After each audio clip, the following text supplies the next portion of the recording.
Horas Dihita Saluhutna. Kami sian mahasiswa-mahasiswi STP Santo Bonaventura naing patagdahon jenis-jenis ulos na adong di adat Batak Toba. Au margoar Doris Sinaga. Au margoar Livonovita Gurning.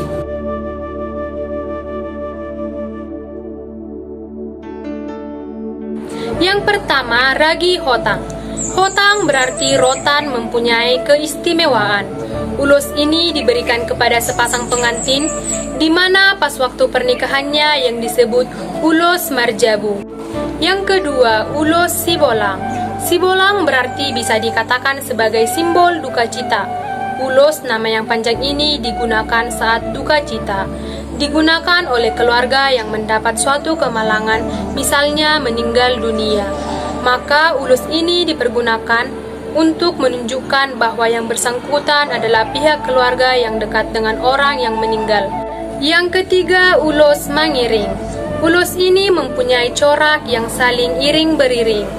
Nah, ulos mangiring ini melambangkan kesuburan dan kesepakatan. Ulos ini diberikan kepada seorang anak pertama yang baru lahir, terutama anak pertama yang memiliki tujuan sebagai simbol besarnya keinginan agar si anak ini kelak diiringi kelahirannya. Ulos ini juga dapat digunakan untuk parokpa atau alat gendong. Jadi, ulos ini sangat penting kepada seorang anak pertama yang baru lahir yang memberikan makna agar si anak kelak dapat membimbing adik-adiknya sesuai dengan tradisi Batak. Yang keempat ialah ulos ragi huting.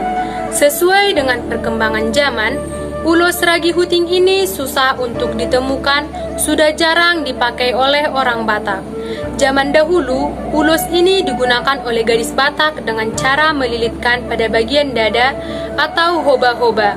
Tidak hanya pada gadis Batak, orang tua juga kadang memakai ulos ini saat bepergian. Yang kelima ialah ulos bintang maratur. Ulos bintang maratur yang digunakan dalam tradisi dan ritual Batak seperti mengulosi pengantin yang melakukan hajatan. Ulos ini menggambarkan jejeran bintang yang teratur, yang menunjukkan orang yang patuh, setia, rukun dalam suatu ikatan keluarga.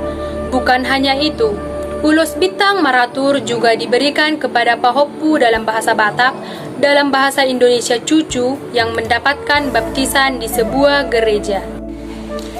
Yang keenam, ulos ragi hidup. Ulos ragi hidup yang melambangkan kehidupan dan kebahagiaan, terutama dalam keturunan. Setiap keluarga harus panjang umur atau saur matua. Ulos ragi hidup diberikan oleh orang tua pengantin perempuan kepada ibu pengantin lelaki sebagai ulos pargomgom. Ulos ragi hidup ini wajib dimiliki oleh setiap rumah tangga dalam orang Batak. Yang ketujuh, ulos pinucaan. Ulos ini terdiri dari 5 bagian yang ditenun secara terpisah yang kemudian disatukan dengan rapi sehingga menjadi bentuk satu ulos. Kegunaan ulos ini dipakai dalam berbagai keperluan acara-acara sukacita. Dalam acara adat, ulos ini dipakai atau disandangkan oleh raja-raja adat. Nah, dan ulos ini salah satu ulos yang paling mahal pada masyarakat Batak. Ulos ini dapat juga digunakan suka maupun duka dengan mematuhi beberapa ketentuan adat. Yang kedelapan, ulos simarinjang sisi. Biasanya disebut juga panjolami. Ulos ini dipakai dan digunakan untuk melengkapi ulos pinucaan yang dilarang dengan perlengkapan adat Batak sebagai panjolami atau mendahului di depan. Yang memakai ulos ini adalah salah satu orang yang berada di paling depan pada saat acara pesta. Yang kesembilan, ulos lobu-lobu.